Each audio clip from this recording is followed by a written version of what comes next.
Évidemment, c'est un programme un peu vaste et malheureusement, même en une heure, on ne parviendra pas à faire le tour du sujet. Une courte présentation. Je suis biophysicien. Depuis une dizaine d'années, je donne des conférences dans le domaine de l'environnement et je me suis lié à Groupe Mobilisation depuis 2018. Donc, quel est le contexte global? Il faut toujours se fixer, toujours les ordres de grandeur, les idées. Et là, je vais vous présenter une figure où on peut voir juxtaposé sur la planète Terre quel est le volume de tous les océans. Et on peut voir que ça représente une boule d'un diamètre de l'ordre de 690 km. Mais si on regarde l'eau douce, c'est à peine visible à l'échelle du globe. Et si on regarde les eaux de surface, c'est encore plus petit. En ce qui concerne l'atmosphère, notre fine couche d'atmosphère, si on la ramène à l'état d'une sphère, on a une sphère qui aura un diamètre de l'ordre de 1000 km. C'est juste pour vous signaler quand même la petitesse de notre compartiment eau et de notre compartiment air. Donc, la biomasse, si on regarde à l'échelle de la planète, elle est constituée surtout de plantes. C'est ce qu'on voit ici là, à gauche, le 450 GT. GT, c'est pour des gigatonnes ou des milliards de tonnes de carbone. Et si on regarde les êtres humains, qui sont des animaux, on le voit ici en bas, c'est de l'ordre de 0,06 milliards de tonnes de carbone, donc environ 0,01% de la biomasse. Et on peut se rendre compte qu'on est même moins pesant en quelque sorte que les virus qu'on peut voir sur la figure de gauche. Sauf qu'on n'est peut-être pas très pesant sur la planète, mais tout ce qu'on touche s'accélère, comme le disait un biologiste dans les années 60, Jean Dorst, dans son livre « Avant que nature meure ». D'ailleurs, si on regarde toute une série de courbes, on peut voir qu'à partir des années 50, on parle de la grande accélération parce que tous les phénomènes s'amplifient en quelque sorte. Et les deux que j'ai gardés dans le bas de la figure, c'est évidemment la température et la biodiversité ou l'érosion de la biodiversité qui sont nos deux plus grands problèmes à l'heure actuelle. Si on regarde la consommation de matière que nous extrayons de notre planète, sur la figure, on peut voir que des années 70 à aujourd'hui, ça grimpe, ça grimpe, ça grimpe, et ça grimpe encore un peu plus vite depuis au tournant des années 2000. Donc, à l'heure actuelle, on y a environ 14 tonnes par habitant par année que nous extrayons du sous-sol.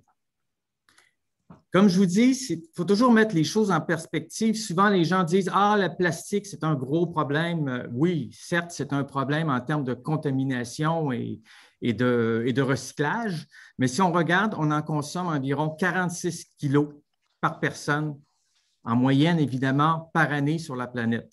Si on regarde la consommation de pétrole, c'est 600 kilos. Et comme je vous disais, la consommation de matière en général, c'est 14 000 kilos ou 14 tonnes. Et si on regarde ce que nous émettons en moyenne, en ce qui concerne le CO2, qui est le principal gaz à effet de serre, c'est 4,5 tonnes par terrien par année. Et il y a deux phénomènes quand même intéressants, c'est de se rendre compte qu'on parle souvent de virtualisation de l'économie, mais si on regarde le PIB, depuis les années 90 à aujourd'hui, c'est la courbe en gris, et que vous la comparez avec la courbe en noir, qui est la quantité de matière que nous extrayons sur la planète, on peut voir qu'il n'y a pas de découplage, bien au contraire. C'est comme si on avait besoin de plus en plus de matière pour faire grimper notre PIB de la même proportion. Et un autre phénomène qu'il faut aussi connaître, c'est la relation entre l'énergie et l'économie. À chaque fois que notre économie se contracte, souvent, c'est à cause d'une diminution de la consommation d'énergie. Donc, on peut voir que les deux courbes, celle qui est en bleu, c'est le PIB, celle qui est en vert, c'est l'énergie qu'on utilise. Et on peut voir que lorsqu'on augmente, par exemple, de 4 notre PIB, c'est parce qu'on a augmenté de 4 notre consommation d'énergie. Et on peut voir qu'au fil du temps, les augmentations sont de moins en moins importantes et qu'il est très rare qu'on a des valeurs négatives relativement à l'année précédente. Donc, il y avait une question qui m'avait été posée il y a quelques jours concernant quelle est notre empreinte écologique sur la planète. Juste déjà dire que c'est une balance en quelque sorte entre la biocapacité, qu'est-ce que la planète est en mesure de nous donner, et l'empreinte, c'est-à-dire dans quelle mesure on ponctionne la planète ou qu'on la perturbe parce qu'on émet des déchets. Donc, si on regarde, j'ai vraiment été rapide, j'ai comparé la situation il y a environ une vingtaine d'années et on peut voir que le bilan est plutôt négatif. Ça pèse plus du côté de l'empreinte que du côté de la biocapacité. On est comme en déficit écologique déjà il y a 20 ans et c'était principalement dû aux énergies fossiles. C'est la dernière ligne que vous voyez ici. Donc, si on ramène ça en nombre de planètes, parce que Alex voulait savoir de combien de planètes on avait besoin, eh bien, depuis 1970, on a besoin de plus qu'une planète. En l'an 2000, c'est environ une planète et demie et on prévoit, si la tendance se maintient, qu'en 2035, on aura besoin de 2 planètes. Et en ce qui concerne le Canada, ben, si tous les habitants vivaient comme des Canadiens, tous les habitants de la planète, ben, on aurait besoin de 4,8 planètes. Donc, évidemment, on serait dans un déficit très important qui se solderait rapidement en dette écologique. Dernier petit truc à propos de cette question-là, c'est que si on regarde en fonction des revenus, pour le Canada, il y a eu une étude qui semble démontrer qu'il y a une relation presque linéaire entre les revenus de la famille, du foyer et l'empreinte écologique.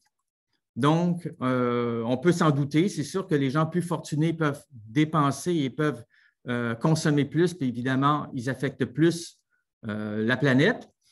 Mais ce qu'il faut surtout noter, c'est que peu importe nos revenus au Canada, évidemment, on pèse trop sur la planète parce qu'on excède la biocapacité de la planète.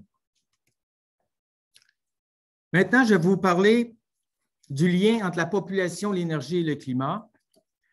Donc, depuis environ 2-3 000 ans, la population s'est maintenue en deçà d'1 million d'habitants vraiment en dessous d'1 milliard. Et à un moment donné, au tournant du 18e siècle, est apparu les énergies fossiles, l'industrialisation, l'urbanisation.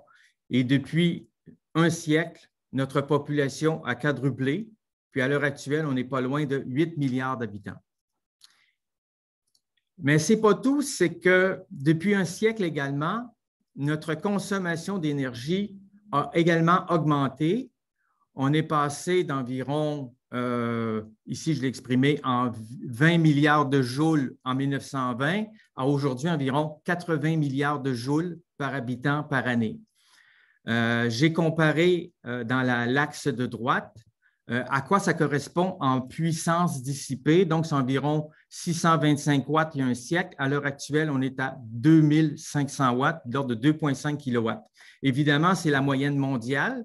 Pour certains pays, c'est beaucoup plus, comme pour le Canada. À l'heure actuelle, on a sûrement dépassé les 10 000 watts par personne. À quoi c'est dû? On va le voir tout de suite après, mais déjà, vous faire signaler que notre énergie a été multipliée par un facteur 4 par personne et que notre population a été multipliée elle-même par un facteur 4. Donc, on consomme 16 fois plus d'énergie qu'il y a un siècle. Donc, il faut quand même se rendre compte de cette quantité d'énergie-là. Il faut qu'elle vienne de quelque part et parfois, il y a des conséquences aux filières énergétiques qu'on utilise. Donc, c'est principalement dû au fait qu'on utilise des machines et que ces machines-là sont de plus en plus puissantes. Donc, avant, il y avait des petites machines, il y a eu des automobiles, il y a eu des avions, maintenant des jets, etc., des fusées. Et on en arrive à un point où ces machines-là peuvent dissiper 10 000 watts par kilo. Donc, c'est vraiment un exemple du fait que c'est comme si c'était la course toujours à la puissance, comment être en mesure de dissiper le plus d'énergie possible par minute, par seconde ou par heure. Cette énergie-là, elle provient principalement des énergies fossiles. Comme on peut le voir, au tout début, au 19e siècle, c'était surtout la biomasse, le bois qu'on brûlait. Mais après est apparu le charbon, est apparu le pétrole, ensuite le gaz naturel et les énergies renouvelables. Et les énergies renouvelables, si on regarde depuis 50 ans, eh bien, ça plafonne. On n'a pas vraiment une augmentation assez soutenue parce qu'on est toujours en deçà de 20 des énergies qui sont d'origine renouvelable. On aimerait que ça soit 100 mais c'est toujours en deçà de 20 encore aujourd'hui. Et ça, c'est dû au fait qu'on consomme toujours de plus en plus de charbon, de pétrole et de gaz. Donc, aujourd'hui, en moyenne, on consomme l'équivalent de 11 milliards de tonnes d'équivalent pétrole. Donc, ça peut être sous forme de charbon, de gaz naturel ou de pétrole.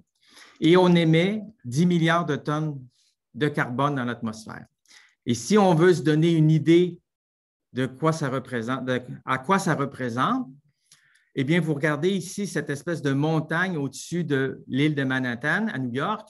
C'est ce que la ville de New York émet sous forme de CO2 après un an si ce CO2-là était coloré en bleu, comme dans la vidéo que vous pouvez aller voir si vous cliquez sur le lien.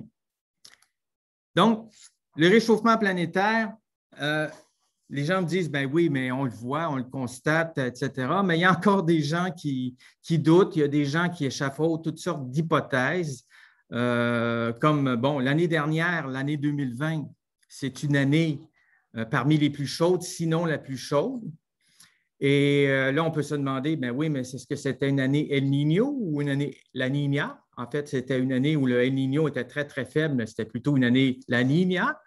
Et là, on peut se demander, mais pourquoi l'année 2020 était si chaude que ça? Et les scientifiques sont en train d'examiner, évidemment, les conséquences de ce qui est arrivé avec la pandémie. Donc, est-ce qu'on aurait utilisé moins de charbon? Moins de charbon, moins d'aérosols?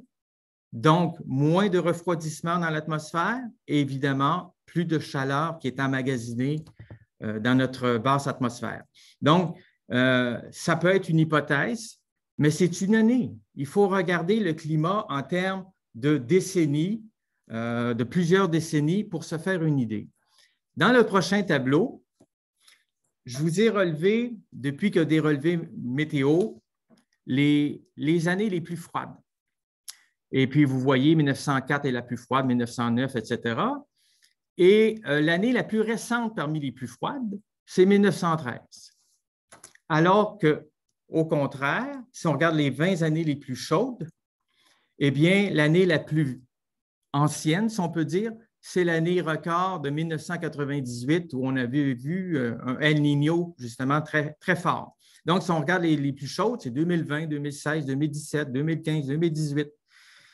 Et déjà là, même quelqu'un qui ne lit pas la littérature scientifique, juste avec un tableau comme ça, se dit « Oups, il y a quelque chose qui se passe ».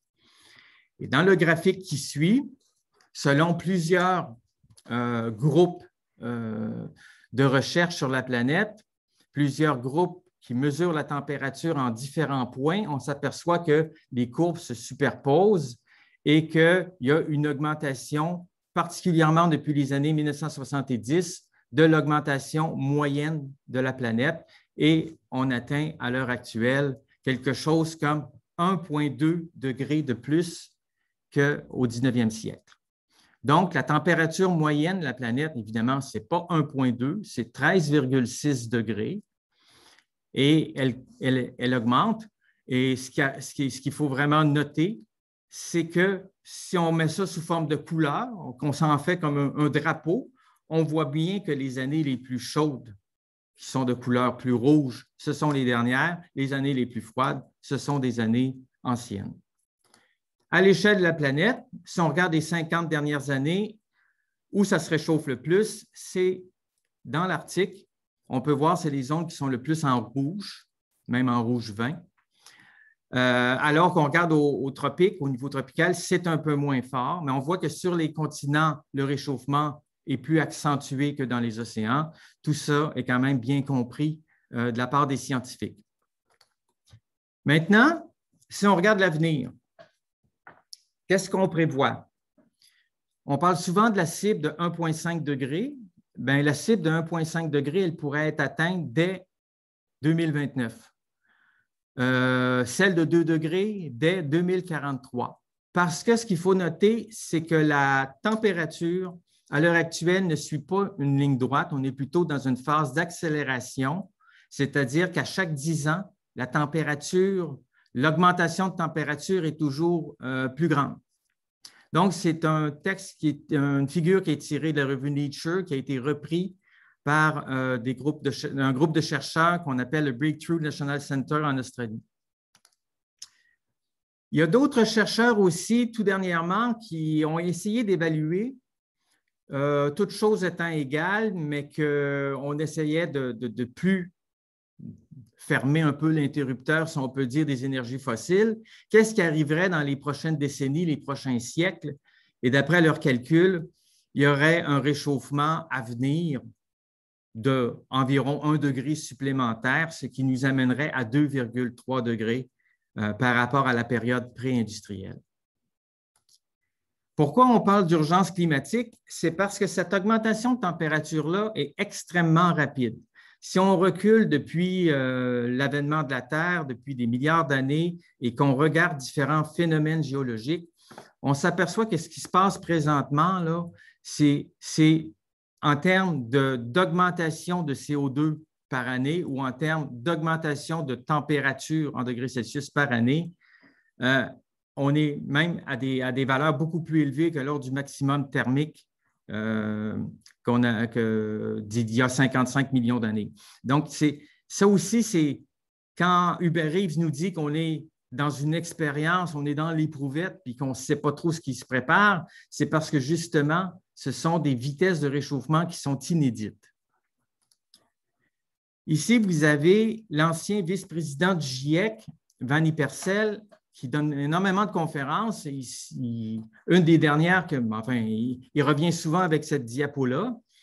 Et puis, il dit que j'ai peur que l'humanité ne se rende pas assez vite compte de l'impasse dans laquelle elle fonce. C'est un climatologue, c'est un universitaire, c'est un diplomate, c'est quelqu'un tout à fait, on pourrait dire, qui n'est pas revendicateur plus qu'il faut, mais il utilise des mots très durs comme la seconde phrase, mes collègues climatologues et moi n'avons pourtant cessé de tirer le signal d'alarme. Trop peu nous écoutent et agissent en conséquence. Donc, l'urgence climatique, déjà les scientifiques le disaient dans les années 80, 90, aujourd'hui, dans la décennie 2020, ils ne savent plus comment procéder. Ici, c'est un autre, M. Schellnhuber, c'est un climatologue suisse qui était le conseiller d'Angela Merkel pendant plusieurs années. Il disait en 2021, si nous continuons sur la voie actuelle, il y a un très grand risque que nous mettions fin à notre civilisation. Peut-être que notre espèce va survivre, mais nous allons détruire tout ce que nous avons construit au cours des 2 derniers millénaires. Je pense que c'est quand même des phrases qui portent. Et moi, ce que j'ai trouvé assez étonnant pendant l'été 2018, c'est le fait qu'on en parle maintenant dans les grands médias du climat. Ici, c'était le Journal de Montréal. On parlait même, puis le titre étant même très clair, comment la Terre pourrait basculer vers un climat incontrôlable. Ça faisait suite à quelques articles scientifiques qui avaient été parus les années précédentes, qui faisaient état d'une nouvelle ère qu'on appelle l'ère de l'Anthropocène et qui serait, au lieu d'être dans une zone de climat, en général, on passait d'une zone glaciale à une zone chaude, là, on irait dans une zone inconnue, on quitterait la trajectoire climatique pour aller dans ce qu'on appelle aussi la terre étuve, dans des états climatiques qu'on n'a pas connus jusqu'à maintenant. Donc, ici, j'ai mentionné à quelle vitesse, justement, ce déplacement en température se faisait, de l'ordre de 1,7 degré par siècle à l'heure actuelle, alors que lorsqu'on allait d'un cycle froid à un cycle chaud, auparavant, c'était environ 200 fois moindre comme vitesse de migration, en quelque sorte, d'une trajectoire climatique à l'autre. Donc, les scientifiques ont essayé de modéliser ou de schématiser plutôt à quoi pourraient ressembler ces orbites climatiques. Évidemment, c'est comme si la Terre tombait dans des potentiels différents ou ils exploraient des zones où justement la Terre serait de plus en plus chaude. Ou alors, peut-être qu'avec des politiques plus contraignantes, on pourrait faire en sorte de réduire nos émissions et que la Terre, la température moyenne terrestre, n'excède pas certains seuils. Et ça, c'est intéressant, cette notion de seuil-là. Il s'agit, ce qu'on entend souvent aussi, ce sont les points de bascule ou les tipping points. C'est sûr que si la Terre passe une barrière et puis à un moment donné, arrivent des phénomènes incontrôlés qui s'auto-alimentent, évidemment, elle pourrait suivre des trajectoires climatiques qui seraient dangereuses pour tout ce qui vit sur la planète. Sur cette caricature-ci, on voit des scientifiques, je ne sais pas si ce sont les mêmes, mais en tout cas, il y en a qui examinent la COVID, ils voient les différentes vagues, première vague, deuxième vague, troisième vague, et puis ils ne se rendent pas compte que les enjeux du climat sont vraiment là, derrière, très importants, et ça va vraiment nous malmener nos sociétés de manière beaucoup plus brutale que ce qu'on a vu avec la COVID. Malheureusement, on n'apprend pas. Ici, c'est tiré du Devoir. Quand vous allez dans le dossier COVID, dans le Devoir, vous avez une série de graphiques sur les mortalités, le nombre de cas, etc. Puis dans la dernière section, qui est plus économique, on voit depuis 2 ans comment ça a varié. Bien, lorsqu'il y a eu confinement, évidemment, nos ventes ont diminué, on a moins travaillé, on a moins importé, on a moins exporté. Mais à l'heure actuelle, à peu près 1 an plus tard, et un peu plus, on s'aperçoit que les choses sont revenues comme si de rien n'était, à peu de choses près, évidemment. Mais je parle en termes macroéconomiques. Non, on continue comme si c'était avant. Maintenant, les causes du réchauffement. Tantôt, je vous ai parlé du charbon, du gaz naturel, du pétrole. Ce sont des hydrocarbures qui contiennent des atomes de carbone, des atomes d'hydrogène. C'est pour ça qu'on parle d'hydrocarbures. Lorsqu'on les brûle en présence d'oxygène, O2, qu'est-ce qui en ressort? Du CO2 ou dioxyde de carbone et de l'eau. Si on a différents hydrocarbures, on n'a pas exactement la même quantité de CO2 générée. C'est pour ça qu'en général, on dit pour le gaz naturel, on a moins de CO2 généré que pour une tonne de charbon, parce que le gaz naturel contient moins de charbon par tonne, moins de carbone par tonne que le charbon.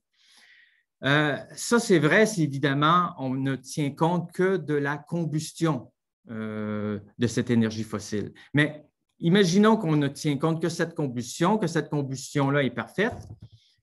Eh bien, si on regarde à l'échelle de la planète, avec le pétrole qu'on brûle, les quantités que je vous ai montrées tout à l'heure, eh bien, ça occasionne du CO2 qui est émis dans l'atmosphère. Ici, vous avez depuis les années 60, on avait environ 10 milliards de tonnes de CO2 qu'on émettait dans l'atmosphère. Eh bien là, on atteignait facilement 35-36 milliards de tonnes il y a 1 an ou 2, et ça a chuté lorsqu'il y a eu la COVID l'année dernière, une petite chute de l'ordre de 7 % qui a été en grande partie rattrapée cette année déjà, en 2021. On prévoit revenir à peu de choses près à 35 milliards de tonnes. Où va ce CO2? Ce CO2, il y en a une partie qui reste dans l'atmosphère, c'est ce qu'on voit ici, le 45 %. Il y a une partie qui est stockée dans la végétation, 28 %, une partie dans les océans, 27 %. Donc, ces réservoirs-là, on les appelle aussi les puits de carbone. Comment se comportent-ils? Évidemment, d'une année sur l'autre, il y a une variabilité. En moyenne, ici, je vous ai dit qu'il y avait environ 45 % qui restaient dans l'atmosphère. Évidemment, s'il y en a plus qui est stocké dans le sol, il va en avoir un peu moins dans l'atmosphère ou plus dans les océans, etc. Donc, énormément de phénomènes font en sorte qu'on dit que c'est 45 %, mais ça peut varier d'une année sur l'autre. Mais comme on émet de plus en plus de CO2 dans l'atmosphère, en termes de quantité, si on prend toujours 45 ou mettons on prendrait la moitié pour que ça soit plus clair, bien, dans les années 60, il en restait 2 milliards de tonnes qui étaient pris dans l'atmosphère, qui restaient dans l'atmosphère, alors qu'à l'heure actuelle, on est beaucoup plus proche de 5 milliards de tonnes parce qu'on en émet toujours plus. Donc, c'est l'analogie qu'on fait, c'est l'analogie de la baignoire, c'est-à-dire qu'on a un robinet qu'on ouvre et notre baignoire a un drain, mais le drain a une quantité limitée. Et ce qui fait que si on ouvre le robinet trop fort, le niveau d'eau dans la baignoire va augmenter, elle pourrait même déborder. Et on peut voir que la quantité de CO2 qu'on retrouve dans l'atmosphère, tout est conforme à partir de ce qu'on connaît, évidemment, de la physique de l'atmosphère, de la physique des différents réservoirs, des différents puits de carbone. On en arrive à déterminer que l'augmentation annuelle est de l'ordre de 2,7 parties par million, ce qu'on observe à l'heure actuelle. C'est ce qu'on voit ici. Depuis les années 80, la concentration de CO2 dans l'atmosphère est passée de 340 à plus de 400 à cause du charbon, du pétrole, du gaz naturel et également de la déforestation. Parce que si on a moins d'absorption de la part des végétaux, évidemment, il va en rester dans l'air un peu plus. Donc, c'est ce qu'on voit, les petits soubresauts qu'on voit, ce sont les soubresauts, c'est à chaque annuel, il y a un cycle à cause de la photosynthèse. Évidemment, dans les latitudes comme les nôtres, l'été, on capte le CO2, tandis que l'hiver, il est plutôt relâché. On en capte beaucoup moins. Pour le méthane, on a eu une petite accalmie, mais ça remonte principalement à cause de nos gaz, pétrole, à cause du méthane qui est constitué dans ces hydrocarbures-là. Il y a l'élevage des déchets, etc. Donc, là aussi, ce n'est pas des bonnes nouvelles parce que le méthane, c'est un gaz à effet de serre, c'est le deuxième plus important. Le troisième plus important, c'est le protoxyde d'azote ou N2O, c'est ce qu'on voit ici, N2O.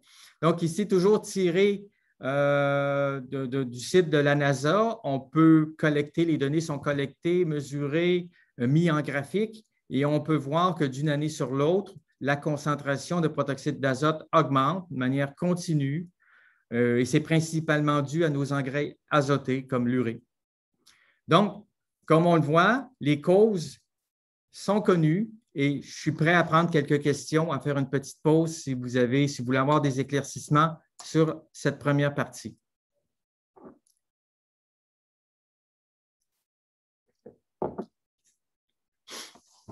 Est-ce que, Carole, tu as la parole? Est-ce que tu me la redonnes ou? Ben, il n'y a aucune question, Marc. Tu dois expliquer tout comme il faut. À venir jusqu'ici, il n'y a pas de questions dans le chat. Il y a quelqu'un qui a levé la main quand même. Ah, moi, je ne l'ai pas vu. Il y a quelqu'un qui a levé la main? Je ne vois pas. Ah, M. Reid, mais…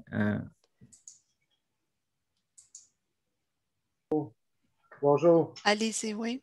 Bonjour. C'est très clair tout ce que vous présentez et je vous remercie, c'est fabuleux. Ce que ça induit au niveau de la compréhension, ce qu'on connaît dans les journaux, c'est qu'il y a comme une relation linéaire entre surtout le CO2 et l'augmentation de la température.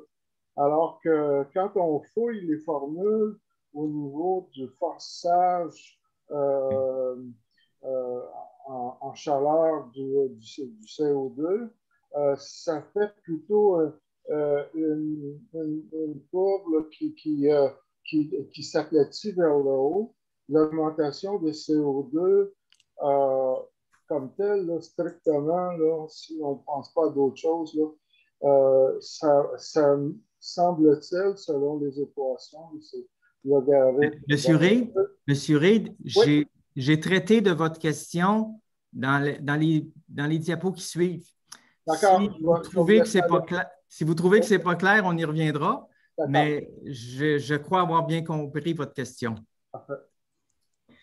Donc, si on regarde le bilan énergétique maintenant et le phénomène d'effet de serre, je dois vous concéder que ce n'est pas toujours facile à expliquer parce qu'il faut avoir vraiment étudié la physique et plusieurs trucs en chimie pour essayer de voir là, c'est quoi l'effet de serre.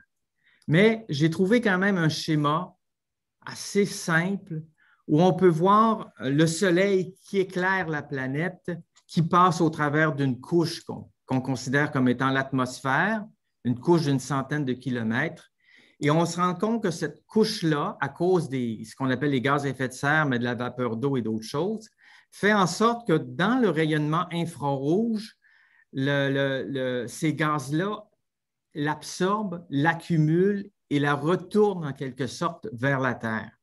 Ce petit déséquilibre, qui est à peine un centième, fait en sorte que, quand même, à l'échelle de la planète, il y a un forçage radiatif. C'est-à-dire que la planète se réchauffe tranquillement, pas vite, comme il est indiqué ici en 2007, de l'ordre de 3 watts par mètre carré à cause de nos gaz à effet de serre. Évidemment, il y a plein d'autres phénomènes. C'est ce qu'on voit dans la prochaine diapo. C'est une figure de la NASA où tout le budget énergétique est expliqué en tenant compte, par exemple, du rayonnement visible qui est en jaune et du rayonnement à plus grande longueur d'onde, le rayonnement infrarouge qui est plutôt en orange. Et tous encore là, ils réussissent à déterminer quelle est la petite fraction qui est interceptée par les gaz à effet de serre et quels seraient les impacts sur notre climat. Dans la prochaine diapo, vous voyez qu'il y a des choses que les scientifiques calculent, c'est la partie qui est en grise ici. Excusez, en bleu, en vert, c'est ce qui est calculé, en gris, c'est ce qui est observé. Et le réchauffement, qui est de l'ordre de 1 degré et un peu plus à l'heure actuelle, il est tout à fait compris dans nos calculs, en quelque sorte. Ces calculs-là tiennent compte de 2 contributions. Les contributions d'origine humaine, qui sont en rouge, et les contributions naturelles, que je vais détailler encore un peu plus loin. Et dans celles qui sont liées à nos gaz à effet de serre, eh bien là, on a le phénomène d'effet de serre qui contribue à réchauffer, et il y a le phénomène d'aérosol qui est lié, qui lui tend à refroidir l'atmosphère. Quand on fait la somme des deux, ça correspond à peu de choses près à ce qu'on retrouve ici en rouge ou ici en vert. Donc, ce qu'il faut retenir de ces données-là, c'est que ces calculs-là de bilan énergétique nous permettent de voir, de prédire dans l'avenir quel va être le réchauffement. Et quand je vous dis que les phénomènes naturels contribuent peu, ici, ici, vous voyez le phénomène El Niño, jamais ça dépasse 0,2 degrés. Et des fois, c'est une année plus chaude, des fois, c'est une année plus froide. En moyenne, il n'y a pas de tendance. Les volcans, par contre, ça refroidit la planète. Donc, en 1992, quand il y a eu le Pinatubo, ça a refroidi la planète de manière importante, jusqu'à 0,5 degrés, mais pendant 2-3 ans, guère plus. Donc, les volcans sont là, mais n'agissent pas en permanence. On n'a pas des super volcans à chaque année. Pour ce qui est de l'influence du Soleil, parce qu'il est vrai que le Soleil intervient, mais il intervient à peine, à moins d'un dixième de degré Celsius à l'échelle planétaire, et c'est toujours des vagues d'environ une dizaine d'années, comme on peut le voir ici, et ça ne contribue pas à un forçage radiatif qui s'additionne en quelque sorte. Donc, si on regarde maintenant où se trouve cette énergie, eh bien, tout à fait en bas, si vous êtes attentif, il y a une petite zone qui est en violet, c'est ce qui est capté par l'atmosphère. L'atmosphère est petite, elle est tenue et il y a à peine 1% de l'énergie qui est captée par l'atmosphère. Il y a la cryosphère qui est en gris, donc ça, ce sont nos glaciers, le Groenland, etc., captent la chaleur et évidemment fondent.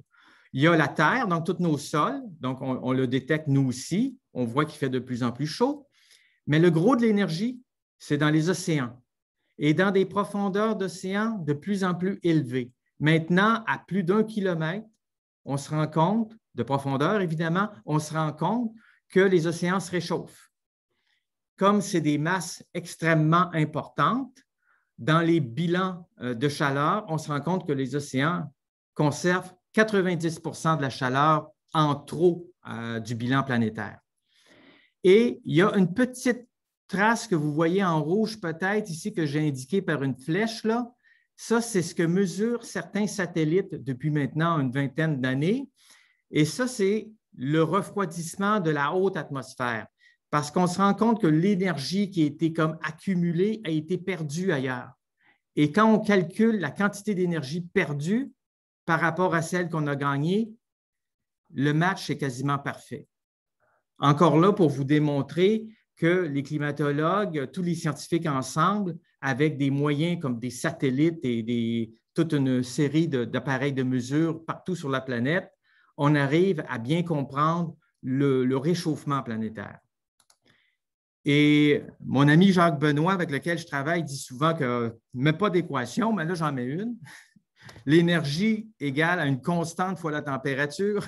C'est la constante de Boltzmann. C'est juste pour vous signaler que plus on met d'énergie dans le système, plus la température va augmenter. Et inversement, si on a un corps qui est plus chaud, c'est parce qu'il est en mesure de fournir plus d'énergie.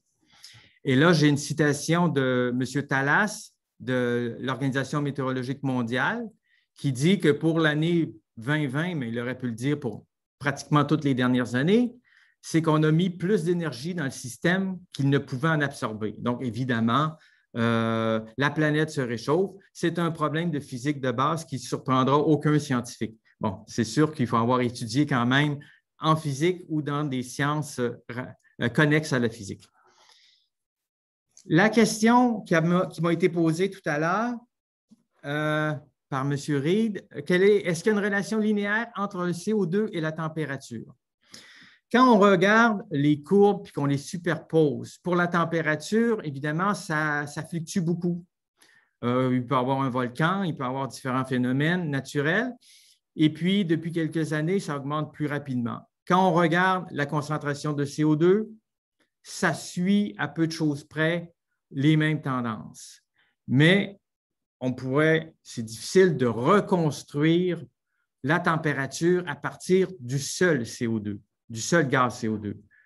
Dans la prochaine diapo, il y a un auteur qui par exemple, il dit, ben, regardez, là, on brûle des combustibles fossiles, ça émet des aérosols qui ont tendance à intercepter le rayonnement solaire, qui ont tendance à faire refroidir, tandis que les gaz à effet de serre vont avoir tendance à augmenter l'effet de serre, etc., etc. Puis tout ça s'entremêle.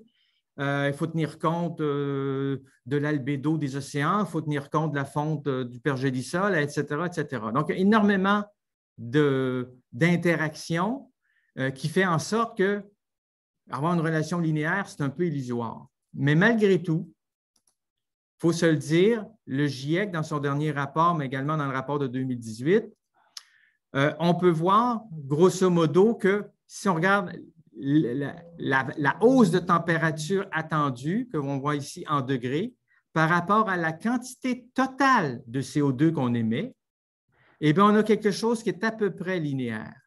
Donc, évidemment, si on en émet beaucoup dans l'avenir, la température, elle va dépasser les 2 degrés, elle va être à 3 ou 4 degrés. Donc, mais il y a une barre d'erreur. Là, ce que vous voyez là, en zone colorée, c'est la barre d'erreur. Est-ce que c'est vraiment une ligne droite? Ce n'est pas si simple que ça.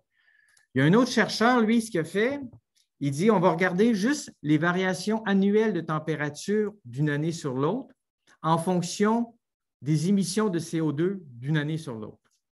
Et lui aussi observe comme une relation linéaire à court terme. C'est-à-dire que depuis qu'on émet plus de CO2 par année, eh bien, notre augmentation de température, elle a tendance à augmenter, c'est un peu ce que je vous disais tout à l'heure. Donc, mais c'est des études statistiques en quelque sorte. Est-ce qu'on comprend toute la physique?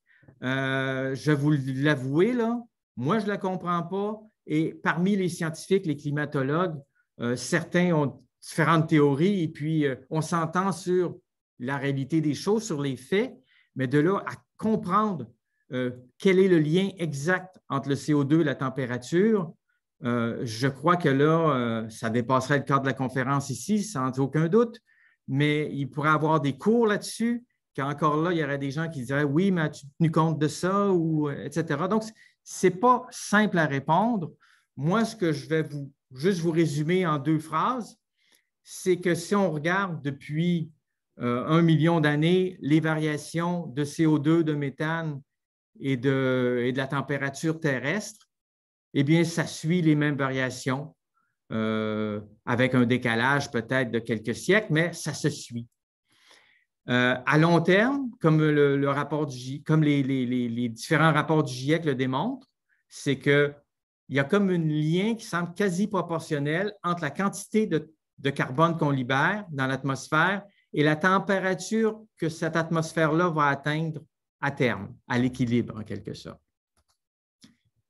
Donc, depuis 1990, on émet de plus en plus de gaz à effet de serre. Ici, j'ai tenu compte pas seulement du CO2, mais également des autres gaz à effet de serre. Donc, ça augmente. C'est sûr que 2019-2020, peut-être qu'on va avoir une petite baisse. On n'a pas encore les résultats. Pour le Québec, depuis 1990, c'est à peu de choses près la même chose. On a fait du surplace. On avait 87 mégatonnes en 90. Je pense qu'on est à 85 ou 86 en 2019. Pour le Canada, eh bien, là, depuis 90, nos GES vont en augmentant. Donc, on a plus 20 par rapport à 1990. On est pratiquement le seul pays industrialisé à ne pas avoir réussi à juguler notre augmentation de gaz à effet de serre. Ici, on a les États-Unis, on a le Japon, mais on a surtout l'Italie, la France et la Grande-Bretagne qui ont réussi depuis une trentaine d'années à diminuer leurs émissions d'une trentaine de %. C'est sûr que vous allez me dire, quand on a du charbon, c'est plus facile de diminuer nos émissions. Mais n'empêche, nous, on ne peut pas dire qu'on donne l'exemple. Depuis 1990, si on regarde, il y a eu différentes conférences des parties, ce qu'on appelle les COP. Il va en avoir une à Glasgow dans quelques mois. Et on peut voir que malgré toutes ces réunions-là avec les différents chefs de nation ou différents ministres, on en arrive toujours à faire en sorte que notre concentration de CO2 dans l'atmosphère, elle augmente. Et elle augmente même de plus en plus vite au fur et à mesure que ces COP se tiennent. Donc, ce qui fait dire à plusieurs scientifiques, bon, ben, qu'est-ce que ça donne? Et on peut se le rendre compte quand on entend des commentaires de la part de justement, de nos dirigeants.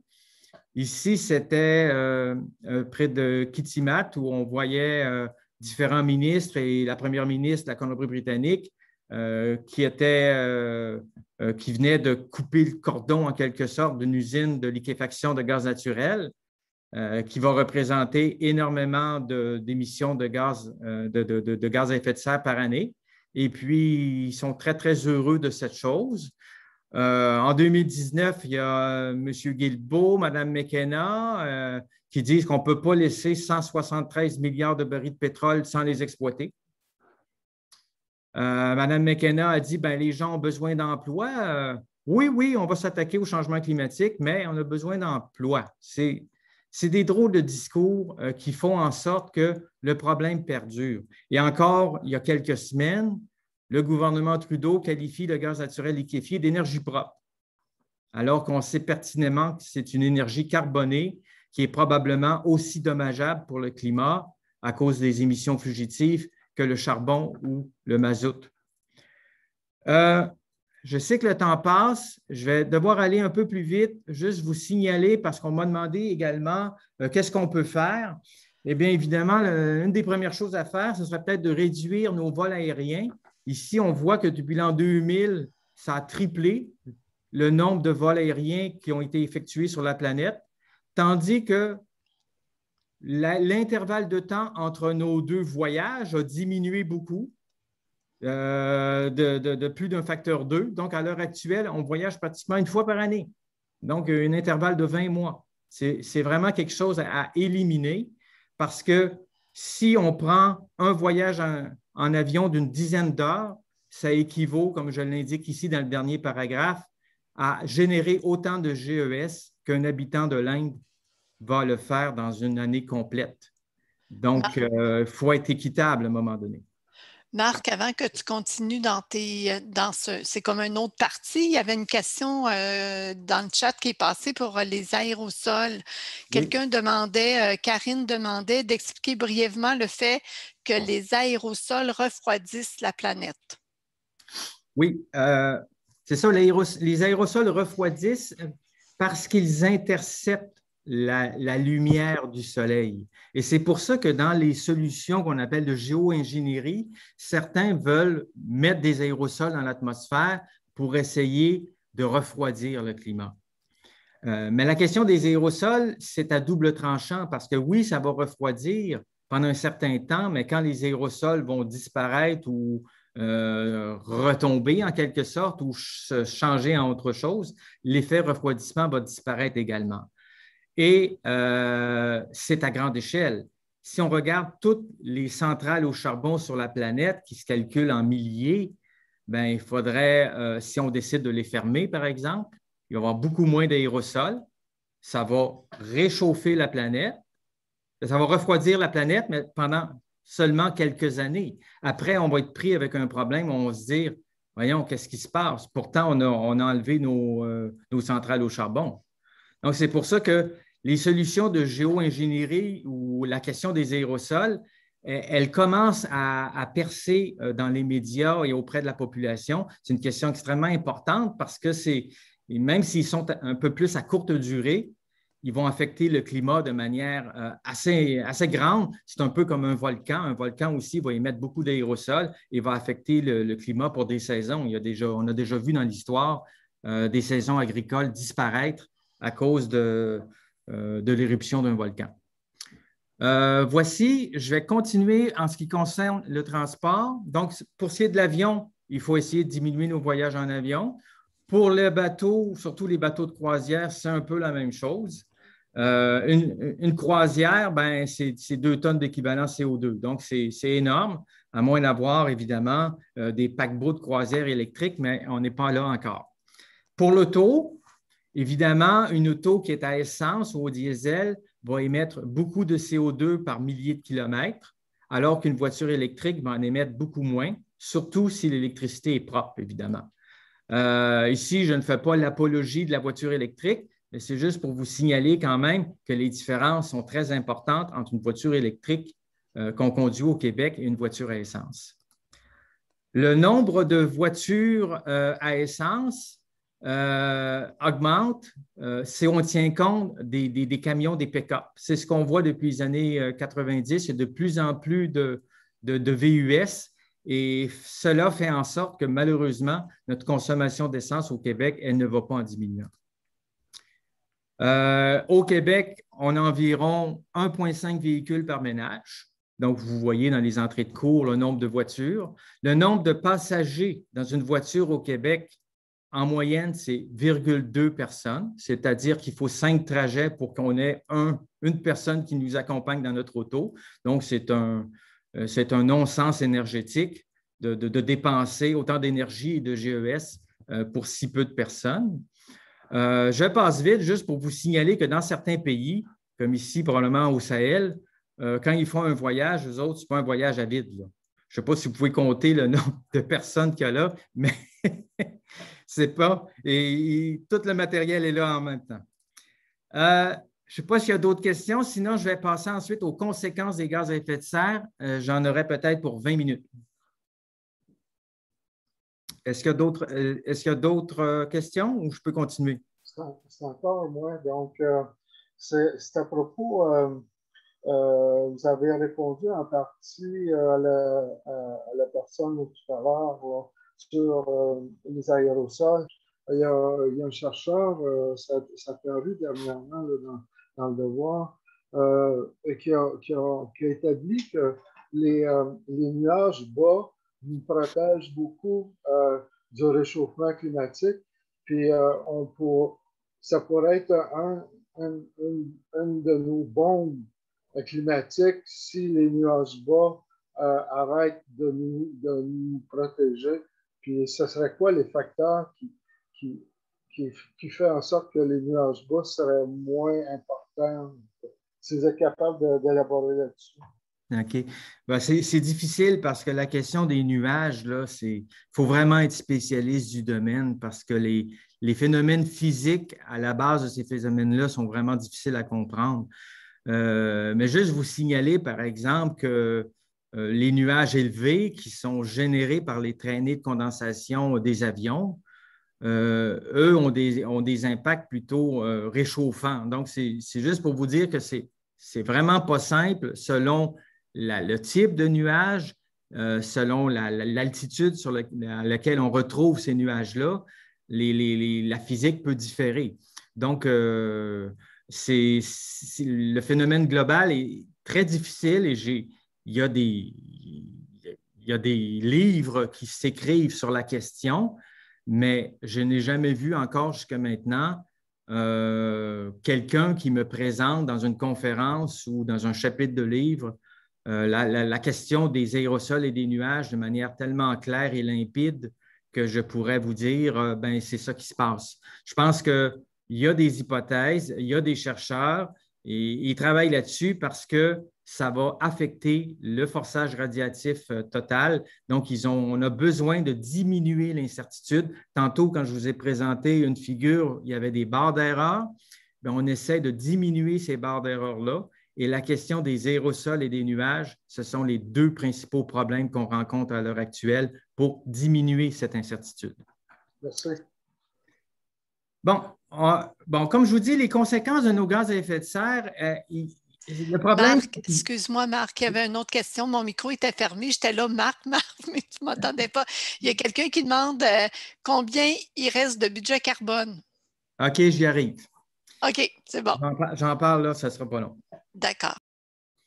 Donc, nos gaz à effet de serre, et principalement le CO2, qui est notre principal gaz à effet de serre, reste dans l'atmosphère pendant, ici, on voit un siècle, ici, on voit 1000 ans. On voit qu'il en reste une proportion qui n'est pas négligeable.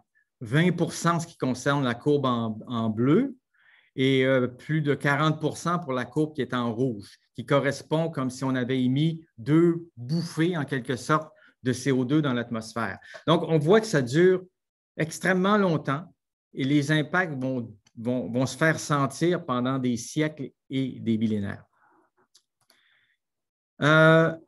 Et là, ça m'amène à parler du climat, mais également des événements météo ou de la météo. Tantôt, j'ai commencé ma conférence en disant, bien, regardez, il fait de plus en plus chaud d'une année sur l'autre. Mais on se rend compte également d'autres choses. C'est qu'il y a des phénomènes qu'on ne voyait pas avant. On a une variabilité qui semble être plus importante encore, que ce soit en termes de précipitations ou autre. Ici, je donne un exemple, c'est en Australie en 2013. La température était tellement importante qu'il n'y avait plus de couleur pour représenter la carte de température de l'Australie. C'est des températures qui n'avaient jamais été mesurées en Australie. Un autre phénomène, la même année, c'était le typhon Haiyan, qui était un typhon de catégorie 5. Il n'y avait jamais eu de typhon de catégorie 5 capable de générer, par exemple, des vents de 300 km/h. Donc, en termes d'événements météo hors de proportion, bien, on se rend compte que plus le temps passe, plus la planète se réchauffe, plus elle accumule de l'énergie et plus on voit de super phénomènes en quelque sorte. Mais on voit également que la quantité de ces phénomènes-là, que ce soit le nombre d'ouragans ou le nombre de typhons, le nombre de tempêtes, elle augmente avec le temps. C'est ce qu'on voit dans ce graphique-ci. Depuis 1980 jusqu'à 2016, eh bien, le chercheur, bien, il se rend compte que la probabilité que ça se produise, bien, elle augmente d'un facteur qui peut être de 3 facilement. Évidemment, comme je vous dis, il y a souvent des barres d'erreur parce que c'est difficile de vraiment mesurer avec exactitude, là, même caractériser un ouragan, ce n'est pas aussi simple qu'il n'y paraît. D'autres phénomènes, on parle ici surtout au continent, des fois, on va se rendre compte qu'il fait anormalement chaud ou anormalement froid. Ici, c'était une vague d'air froid qui s'était engouffrée jusqu'au Nouveau-Mexique, Texas. C'est arrivé encore cet hiver. Et là, les gens nous disent, bah, le réchauffement climatique, ça n'existe pas. Voyez comment il fait froid l'hiver. Et ces phénomènes-là sont maintenant de mieux en mieux connus. Il s'agit finalement d'un affaiblissement des courants jets qui font en sorte qu'au lieu d'avoir des petites vaguelettes de notre courant jet, eh bien que parfois, c'est vraiment une grande boucle qui descend jusqu'à des latitudes beaucoup plus faibles, pratiquement jusqu'au Mexique, où on peut voir de l'air polaire qui s'engouffre, alors qu'en même temps, il y a de l'air chaud qui remonte vers l'Alaska ou la Sibérie. Puis on a déjà vu, par exemple, un Noël dernièrement où il avait fait plus de 0 degré au pôle Nord. Donc, c'est juste pour vous signaler que la variabilité, elle semble être de plus en plus importante et ça va nous amener des événements plutôt avec lesquels on va avoir de la misère à réagir. Ici, au Québec, on en a plusieurs. Depuis 1996, ça commence à être vraiment bien documenté. Tout le monde se rappelle des inondations au Saguenay, le verglas, etc. Les gens vont se rappeler également du mois de mars 2012, où on a battu des records pendant plusieurs jours consécutifs, mais on a battu des records par 8 degrés Celsius. Donc, ce n'est pas juste, c'est vraiment enfoncer le record. C'est des phénomènes qui devraient nous tirer la sonnette d'alarme et nous dire, là, ce qui peut nous attendre, commence à en prémunir, ça va être de plus en plus difficile. Il y a les sécheresses en 2018, une sécheresse comme on n'avait jamais vu au Québec. Est-ce que nous prévoit l'avenir?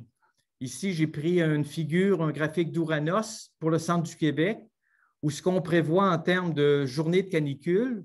En général, on a environ 5 jours à l'heure actuelle, mais à l'intérieur jusqu'à la fin du siècle, ça pourrait passer à 73 jours. C'est énorme comme différence. Et il y a d'autres façons de visualiser le problème, c'est de se dire que Montréal, par exemple, va devenir de plus en plus chaud et va ressembler à la ville de Saint-Louis ou à la ville de Baltimore dans 50 ans, admettons. Donc, on voit bien que toute notre vie va en être bousculée. Sur la cryosphère, bien évidemment, ça va faire fondre les calottes glaciaires, le Groenland, l'Antarctique. C'est déjà vraiment amorcé dans le Groenland. Ici, on voit différentes cartes entre 1985 et 2012. Et ça, ce que vous voyez en rouge, c'est le nombre de jours de dégel, en quelque sorte. Et on peut voir que plus ça va, et plus évidemment, on a un nombre de jours importants consécutifs de dégel au Groenland. Ce qui nous apporte ce qui nous fait dire, mais enfin, c'est les climatologues font des calculs et déjà dans leur tête, c'est cuit pour le Groenland. Il va fondre un jour et il y aura une augmentation des niveaux d'eau de l'ordre de 14 mètres due à la fonte de ce glacier-là. Si on regarde l'Antarctique, malheureusement, il dénote des faiblesses, des signes de faiblesse depuis 5 ans, je dirais. Jusqu'alors, il était comme préservé, il conservait son socle de glace, si on peut dire, mais là, il commence à avoir des fissures, il commence à avoir vraiment des gros blocs qui tombent dans l'océan, et ce qui laisse croire, malheureusement, au fait qu'il y a maintenant une bonne portion de l'Antarctique qui pourrait fondre dans les prochaines décennies, prochains siècles. Et ce qu'on voit, comme je vous l'indiquais tout à l'heure, c'est que selon les différents modèles, selon la quantité de CO2 qu'on a déjà émis dans l'atmosphère, eh bien, il y aura une hausse du niveau de la mer de l'ordre d'une vingtaine de mètres. Évidemment, ça n'arrivera pas tout de suite, mais ça va arriver nécessairement parce que le processus est amorcé. Et comme je vous l'ai indiqué, ce sont des phénomènes qui se produisent à long terme.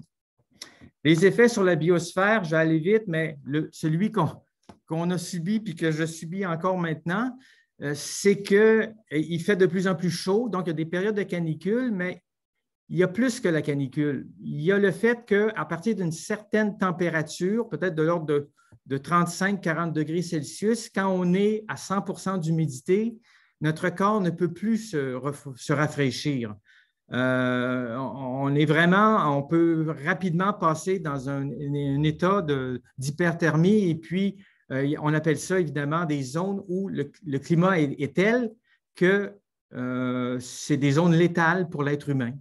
Donc, on prévoit, ça c'est une étude de 2017, qu'il y aurait 54 % de la population en 2100, donc c'est les zones qu'on voit présentement en rouge et en jaune, qui subiraient plus de 20 jours de température extrêmement élevée qui mettraient leur vie en danger s'ils étaient à l'extérieur. Donc, un autre travail, un autre article des chercheurs ici dans PNAS, un article de 2020 qui montre que les zones qui sont en noir, c'est les zones qui sont inhabitables à l'heure actuelle, et les zones qui sont assurées en brun foncé, c'est celles qui vont l'être en 2070, donc dans 50 ans, si la température augmente comme c'est prévu. Donc, on peut voir que là, ça va toucher évidemment une bonne partie de l'Afrique, mais également l'Amérique du Sud, etc., l'Asie du Sud-Est.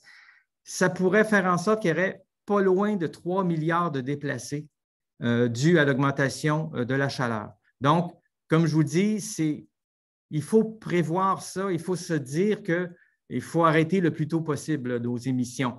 Ici, un phénomène peut-être moins bien connu, c'est le fait que quand tu as une plante qui est soumise à plus forte température, son rendement photosynthétique va diminuer. C'est la courbe qui est en vert. Mais non seulement son rendement photosynthétique va diminuer, mais elle va stocker moins de carbone.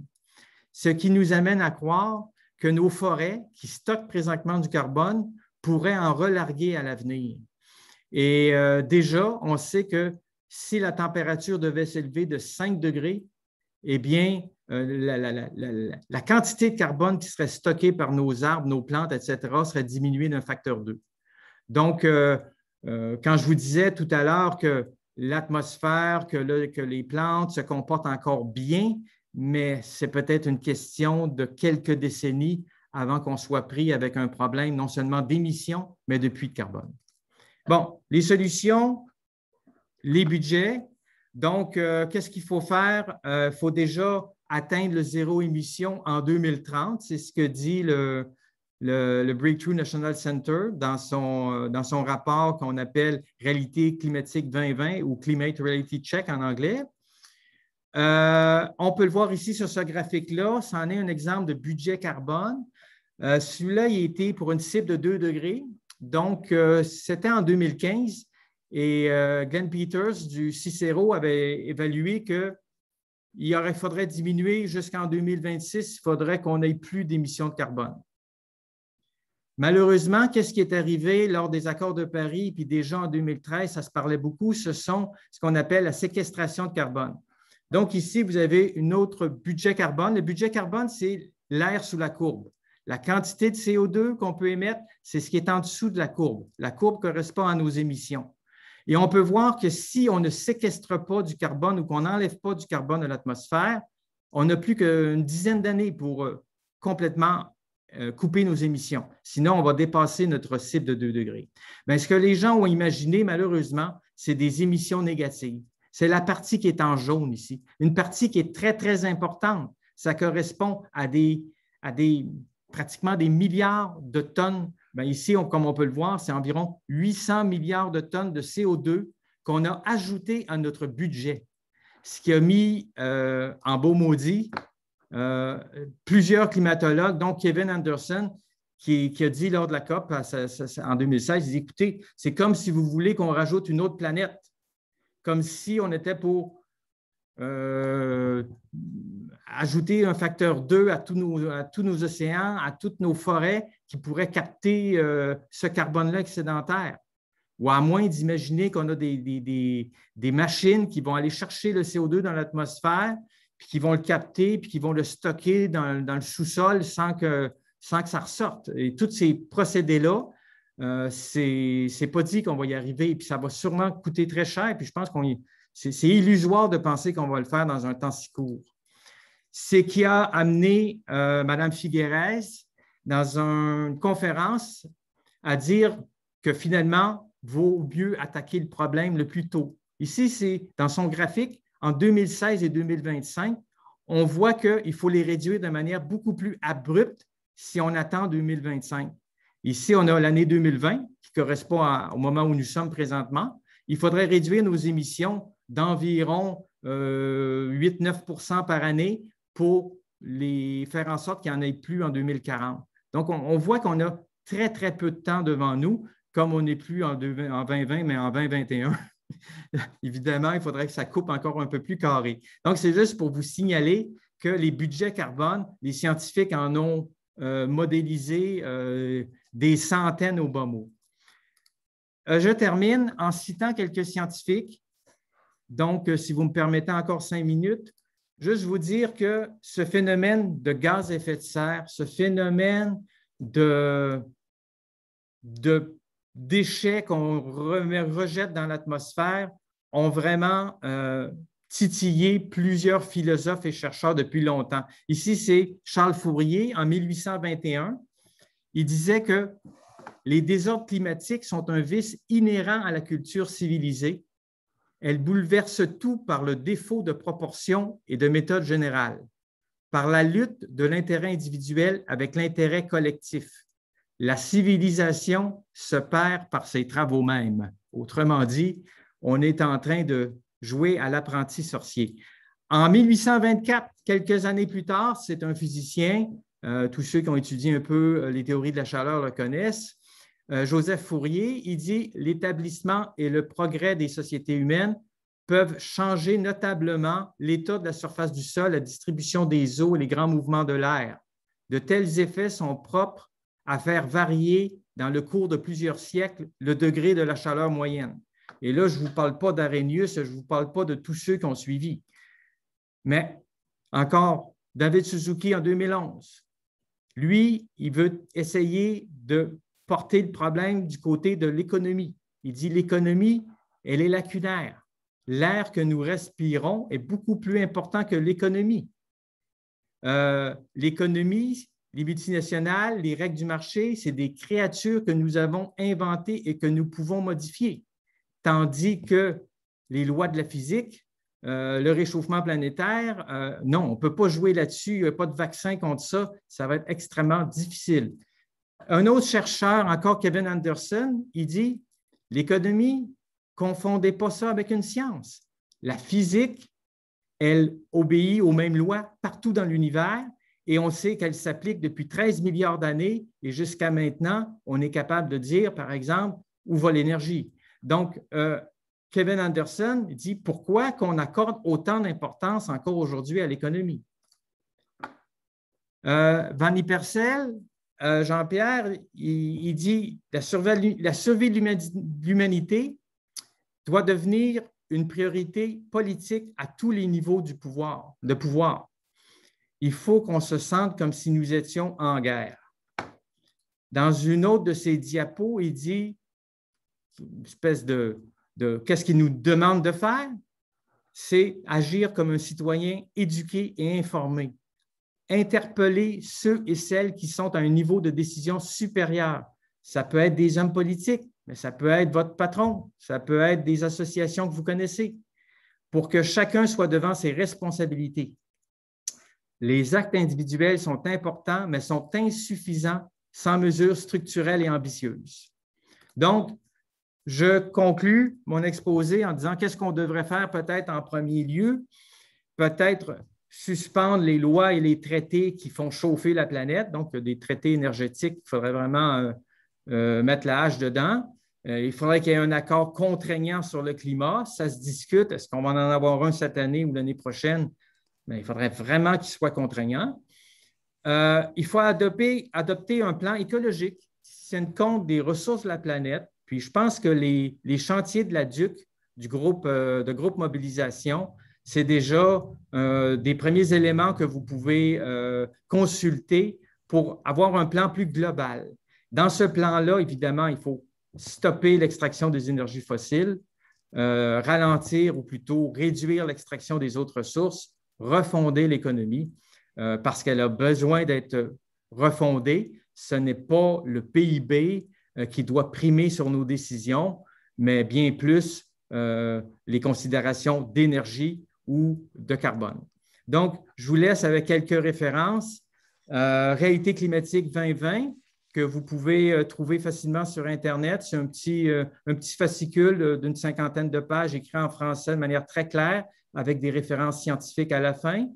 Il y a un petit livre de Vanny Persel, Pourquoi il n'y a plus de temps à perdre, qui vient juste de paraître. Donc, je vous mentionne ces deux-là, mais il y a également Alerte, changement climatique, la menace de guerre, qui a été paru en 2009, écrit par des différents généraux d'armée, puis qui font des scénarios, savoir qu'est-ce qui arriverait si, par exemple, les glaciers de l'Himalaya se mettraient à fondre et il n'y aurait plus d'eau qui parviendrait dans les grands fleuves. Et il y a ici le livre de Claude Villeneuve, Vive les changements climatiques. Je crois que c'est la dernière édition, celle de 2007. Fait que je vous remercie et puis je suis prêt à prendre vos questions.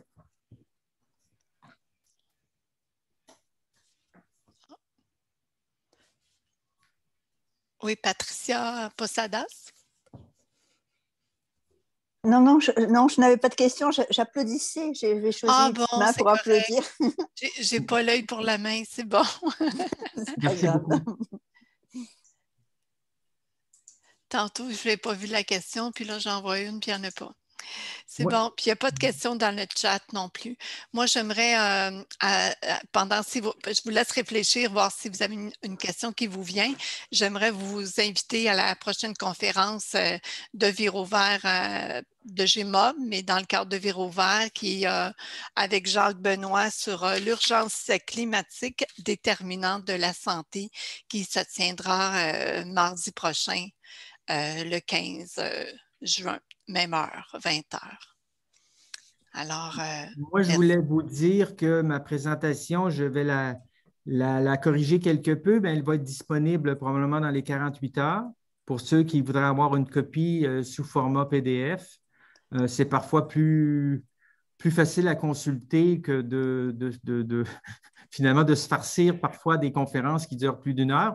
Donc, je vous l'offre. Et puis, je vais remercier Groupe Mobilisation. Je remercie évidemment l'animatrice du jour, Carole. Et puis, je voulais vous dire que je suis quand même toujours disponible parce que là, bientôt, on espère que tout le monde va être vacciné et que je pourrai donner de véritables conférences, si je puis dire, en présence des gens parce que c'est toujours plus agréable de répondre pendant les pauses à différentes personnes que de le faire comme ça par la voie électronique. Puisqu'il n'y a aucune question, je me permets de prendre la parole peut-être. Est-ce que vous m'entendez au fait? Parce que oui. je te vois juste toi, Marc. Oui. Pour te remercier, Marc, pour la conférence. Et vraiment, c'était extrêmement clair. C'est pour ça que je pense qu'il n'y a pas de questions parce que tu as vraiment tellement bien présenté tout ça.